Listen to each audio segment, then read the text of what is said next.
Buenas tardes, jóvenes. Bueno, continuamos con la solución de la guía. Voy a seguir respondiendo las preguntas de la guía, ya que son las últimas sesiones que estamos teniendo clase, así que voy a abarcar lo más que se pueda en estos videos y lo que nos haga falta lo veremos en las últimas sesiones. Continuamos entonces. Pregunta 18. Sí. Dice, relaciona las definiciones de la columna de la izquierda con los conceptos de la columna de la derecha. Bueno, como les mencioné la vez pasada, vamos a agarrar el concepto que más fácil se nos haga. Por ejemplo, energía que posee un cuerpo en virtud de su posición. Bueno, creo que ese sería uno de los más fáciles porque significa que estamos hablando de energía potencial, ya que la energía potencial tiene una fórmula que es masa por gravedad por altura. Entonces, dependiendo de la altura, o sea, de su posición, va a tener una cierta altura. Entonces, sería 1 con B. ¿Con eso puedo responder la pregunta? No, porque tengo dos posibilidades. Dice rapidez con la que se desarrolla un trabajo. Bueno, esa es fácil también porque es el concepto de potencia, ya que potencia se define como trabajo por unidad de tiempo. Entonces 2A. También hay dos posibilidades. Entonces seguimos. 3. La energía existente en el universo es constante, no se crea ni se destruye, únicamente se transforma. Ese es el principio de conservación de la energía, o sea, 3C. Por lo tanto, la respuesta es inciso C. Por completez, si dos cuerpos colisionan, la cantidad de movimiento total antes de la colisión es igual a la cantidad de movimiento total después de ella. Se llama conservación del momento. Que por cierto, no estoy seguro si lo vimos, pero el momento, lo que dice aquí de movimiento, cantidad de movimiento se define con esta letra P y se calcula como la masa por la velocidad del objeto y es una cantidad vectorial.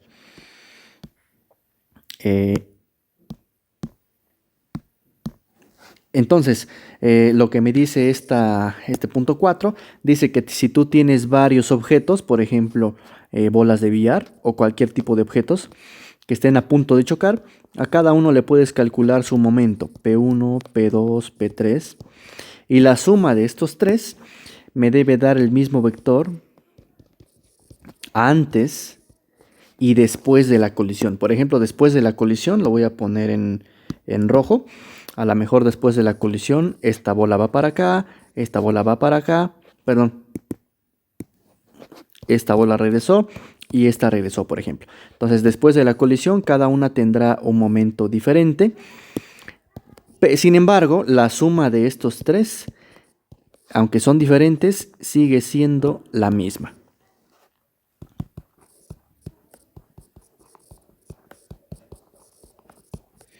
¿Ok? Bueno. Muy bien. Siguiente. Voy a guardar para continuar con la siguiente pregunta. Guardar. 19. Ok, esto del trabajo lo dejamos pendiente. 20. Dice, la magnetita, un mineral de hierro, es capaz de atraer materiales ferrosos. Se clasifica como un imán, pues sería un imán natural, ¿no? Hay varios tipos de imanes naturales, temporales, artificiales y electroimán. Electroimán prácticamente es lo mismo que un imán temporal, ya que consiste en un alambre que porta una cierta corriente y como vimos, cuando un alambre tiene una corriente se crea un campo magnético alrededor que le podemos llamar B y ese campo magnético hace que ese alambre se comporte como un imán. Cuando quitas la corriente, el cable deja de ser electroimán y por lo tanto decimos que es un imán temporal. Entonces prácticamente estos dos son lo mismo.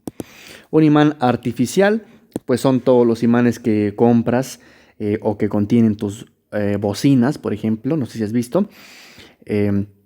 Cualquier imán que compres, decimos que es un imán artificial porque se creó de forma que es permanente, pero no existía en la naturaleza.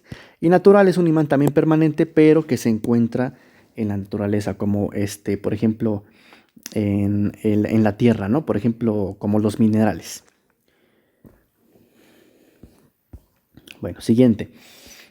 En un imán, las líneas de campo magnético no tienen dirección, van del polo norte al polo sur, van del polo sur al polo norte, se dirigen solo en polos opuestos. Bueno, si tú tienes un imán, imagínate que este es un imán, este es el polo norte, este es el polo sur, resulta que las líneas de campo magnético salen del polo norte y entran al polo sur. Es importante decir de qué polo salen, porque eso me da la dirección en la que apuntaría una brújula si la pones cerca de este imán. Estas líneas en realidad se llaman líneas de campo y yo estoy poniendo solamente unas flechas, pero en realidad debería estar aquí lleno de flechas con la misma dirección. O sea, sobre la curva apuntando hacia el mismo sentido. Estas flechas, como recordatorio, son la dirección en la que apuntaría una brújula si la colocas aquí. Por ejemplo, si colocas una brújula aquí, su flecha apuntaría en esta dirección. Si colocas una brújula aquí, su flecha apunta en esta dirección. Si pones una brújula aquí, su flecha apunta en esta dirección, etc. Por lo tanto, la respuesta de esta pregunta es: van del polo norte al polo sur. Dos cargas eléctricas se encuentran a una distancia r. Si su distancia se reduce a la mitad y sus cargas permanecen constantes, ¿qué le sucede a la magnitud de la fuerza eléctrica? Bueno, nosotros sabemos que la magnitud de la fuerza eléctrica es constante eléctrica por la carga 1 por la carga 2 entre la distancia de separación elevada al cuadrado. Si la distancia se reduce a la mitad, es decir, si la distancia era r, ahora la nueva distancia es r entre 2, entonces lo puedo poner así. Estoy cambiando r por r entre 2. ¿Qué le pasa a la fuerza eléctrica? Pues nada más sustitúyelo acá. En lugar de r, pon r entre 2. Y lo que te queda es que la fuerza eléctrica nueva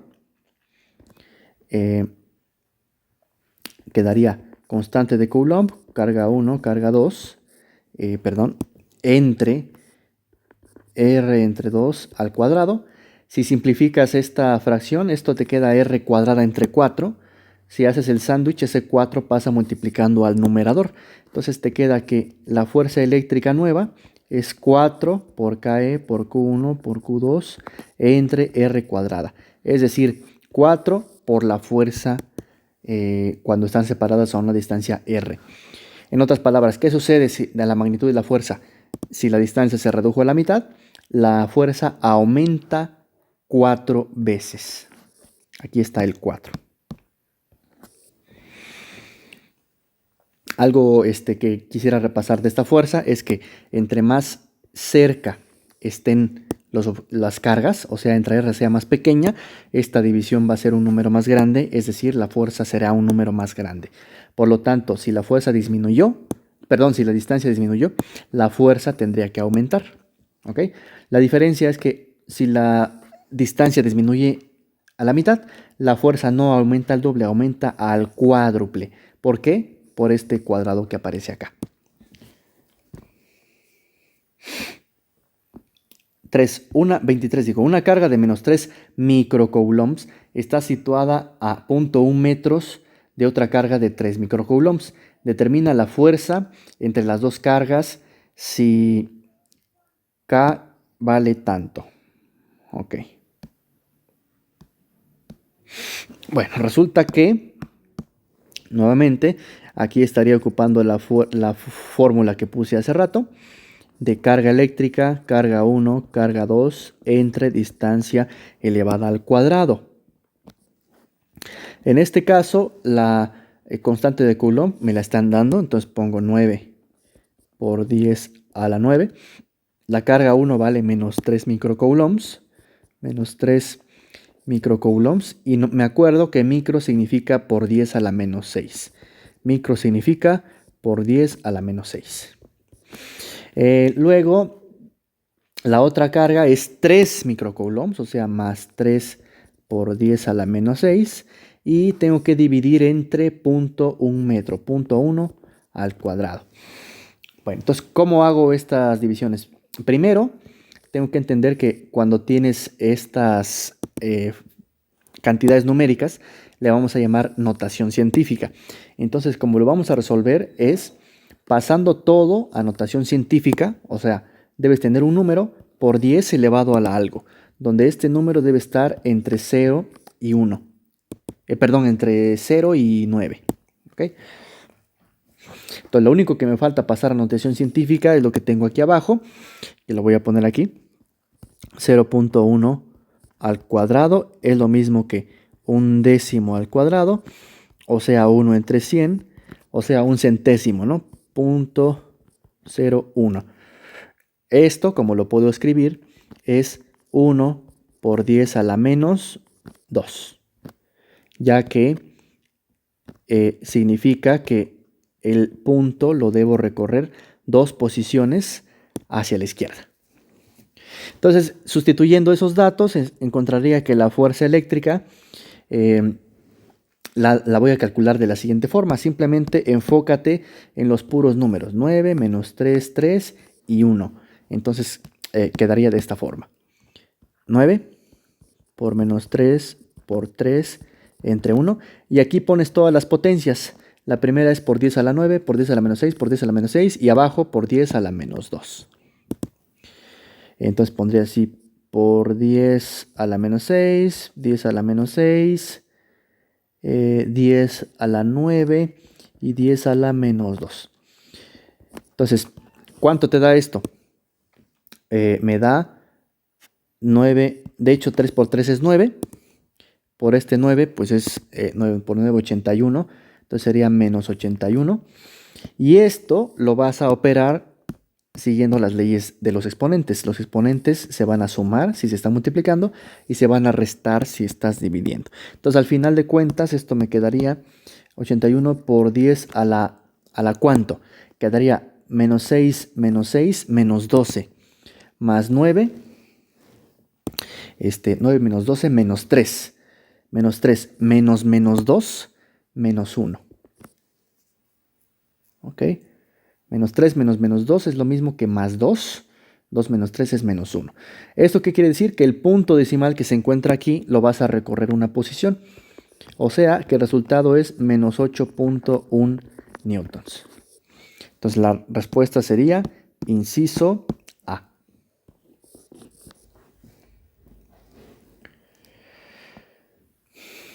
Muy bien. El 24 lo dejamos pendiente. 25 dice, existe un solenoide, también lo dejamos pendiente. 26 también, están muy relacionados todos. Dice 27, calcular la intensidad del campo eléctrico a una distancia de 10 centímetros de una carga de 2 microcoulombs, expresada en newtons sobre coulomb. Bueno, nosotros vimos que el campo eléctrico se define como la fuerza eléctrica entre la carga de prueba. En este caso, cuando sustituyes la fuerza eléctrica y divides, te queda la carga la constante de Coulomb, la carga fuente entre la distancia de separación al cuadrado, o sea, la distancia de la carga al punto donde quieres calcular el campo eléctrico. Entonces, en este caso, de la misma forma que el problema anterior, simplemente sustituye. Entonces, aquí quedaría 9 por 10 a la 9 por la carga, que son 2 microcoulombs, o sea, por 2 por 10 a la menos 6, lo voy a poner así, entre la distancia al cuadrado, pero 100 centímetros es lo mismo que un metro, ¿estamos de acuerdo? Entonces esto quedaría 1 metro elevado al cuadrado, por lo tanto aquí me quedaría, voy a hacerlo de la misma forma que lo hice hace un momento, quedaría 9 por 2, 18, por 10 a la cuánto, 9 menos 6, 3. ¿Ok? 18 por 10 a la 3, que de hecho aparece directamente en el inciso A. Es posible que también hubiera aparecido 1.8 por 10 a la, o sea, aquí dividí, sería a la 4. Entonces, 18 por 10 a la 3 o 1.8 por 10 a la 4 serían respuestas equivalentes.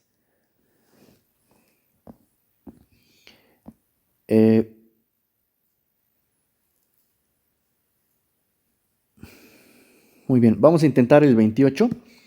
No estoy tan seguro de esta fórmula, pero vamos a intentarlo. Si nos sale bien, si no, pues aprendemos de aquí. El 28 dice, calcula la rapidez de las ondas sonoras en el aire a partir de esta fórmula. Se supone que esta fórmula me permite calcular la velocidad del aire, considerando estas cantidades que tiene adentro. La temperatura es de 300 Kelvin, o sea, T vale 300 Kelvin. De una vez lo voy a ir sustituyendo.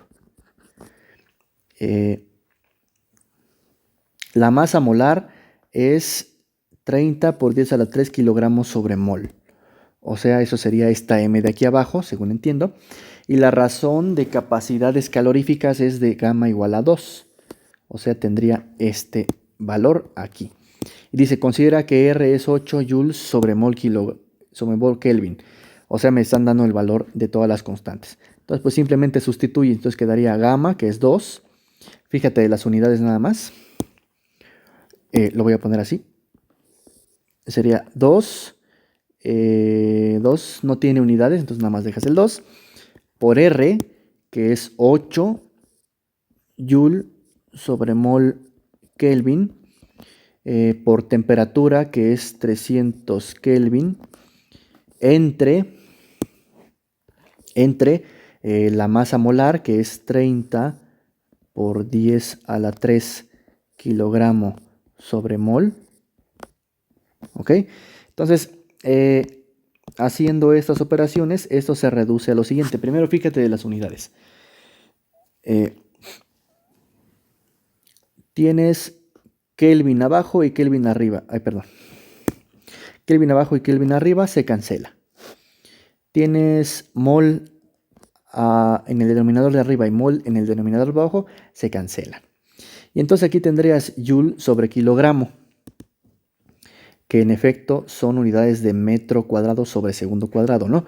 Porque joule también tiene unidades de masa por gravedad por altura. Si divides entre masa, te queda unidades de gravedad por altura, que son metro cuadrado sobre segundo cuadrado. En efecto, todo lo que está aquí adentro tiene unidades de metro cuadrado sobre segundo cuadrado. Cuando le saques la raíz, tendrá unidades de metro sobre segundo que corresponden a las unidades de la velocidad, lo cual está bien. Ahora vamos a hacer la cuenta. En este caso quedaría 2 por 8, 16 por 3 por 3. Bueno, más fácil. 2 por 3, 6. 2 por 3, 6. 6 por 8, 48, ¿no? O a ver, más fácil. 2 por 8, 16 por 3. Vamos a hacerlo aquí para no equivocarnos. 3 por 6, 18. Llevo una. 3 por 1, 3. Exacto, 48. Entonces arriba me queda un 48 y agrego estos dos ceros. Y abajo me queda un 30 por 10 a la 3. O sea, tienes que agregar 3 ceros. 1, 2, 3. Al final de cuentas se cancelan dos ceros. Te queda 48 entre 300. Lo cual se supone que debemos poder reducirlo. Podemos reducirlo aquí abajo. Entonces quedaría la raíz de la mitad de 48 es 24, la mitad de 300 es 150. Puedo sacar entre 6. Ajá. 24 entre 6 es 4. 150 entre 6. A ver. 24. 6 por 4, 24, está bien. 150 entre 6. Entre 3 es 50. Entre 2 es 25. Muy bien. Entonces quedaría raíz de 4 es 2, raíz de 25 es 5. Quedaría 2 quintos. ¿Cómo hago esta cuenta para decimales? Puedo multiplicar por 2 y dividir entre 2. Me quedaría 4 décimos. O sea, 0.4. Ok. Sí. A ver. Aquí tuve algún problema. Ok. 0.4.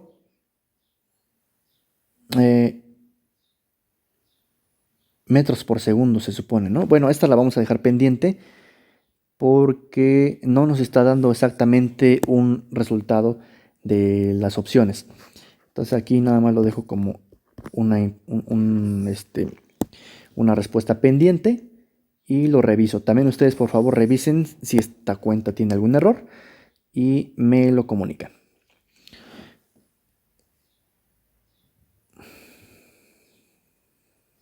Ok, muy bien, lo dejamos así. 28, quedó pendiente. 29, los niveles de intensidad del sonido se expresan en decibeles, cuya abreviatura es dB. Un decibel es un décimo de un bel. Si usted escucha un sonido de 100 decibeles, ¿es equivalente a qué? Bueno, esto simplemente es como una regla de 3, ¿no? Tienes que un decibel es un décimo de un bel. Un decibel es un décimo de bel. Si usted escucha un sonido de 100 decibeles, ¿a cuánto equivale? Pues equivale a multiplicar por 100 esta cantidad, que quedaría 100 entre 10, o sea 10 beles, que corresponde al inciso A. Muy bien.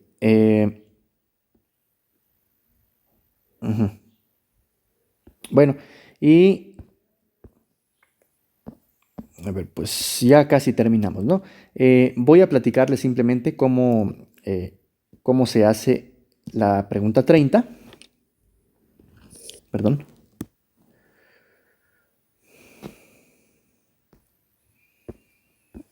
La pregunta 30 tiene que ver con vectores y dice, determina la magnitud y dirección resultante de 4 fuerzas con direcciones distintas. Vamos a ver si podemos hacerlo de una vez. Podemos aquí nuestro sistema coordenado, X y Y. X se supone que es como el este, Y es el norte, y podemos dibujar las fuerzas que nos da este enunciado. Este enunciado dice que hay 4 fuerzas. Dice 5 newtons hacia el norte, entonces lo voy a poner así, 5 newtons, menos 3 newtons sur. Ok, a ver, aquí habría que poner especial atención en qué significa esto de menos 3 newtons sur, ¿no? Porque si lo observan, aquí dice menos 4 newtons este y dice menos 4 newtons oeste. Entonces, considerándolo tal cual, 5 newtons hacia el norte, pues sería hacia arriba. 3 newtons sur positivo sería 3 newtons para abajo. Pero como dice menos 3 newtons hacia el sur, tendría que entenderse como 3 newtons hacia el norte. Lo voy a entender así, vamos a intentarlo. Luego, menos 4 newtons hacia el este, quiere decir 4 newtons hacia el oeste. Menos 4 newtons hacia el oeste, o sea, 4 newtons hacia el este. De todas formas, estas dos no importa porque se van a cancelar, ya que el análisis se realiza de la siguiente forma.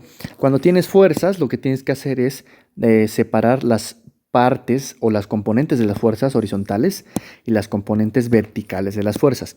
En este caso, si te fijas únicamente de las componentes horizontales, te das cuenta que se van a cancelar, porque es como si alguien estuviera jalando para la derecha con 4 newtons y otra persona hacia la izquierda con la misma cantidad. Entonces estas dos se cancelan. Solamente me sobreviven estas dos, que al sumarse me quedarían 8 newtons hacia arriba. Lo cual, pues sí, coincide con el inciso B. Lo dejamos así, ustedes por favor revísenlo si en efecto esta es la respuesta, si no me mandan un mensaje y lo revisamos con detalle. Bueno, con esto termino la clase de hoy.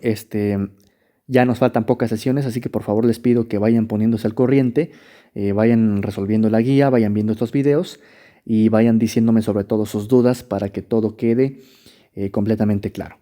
Nos vemos el siguiente sábado, reciban un cordial saludo.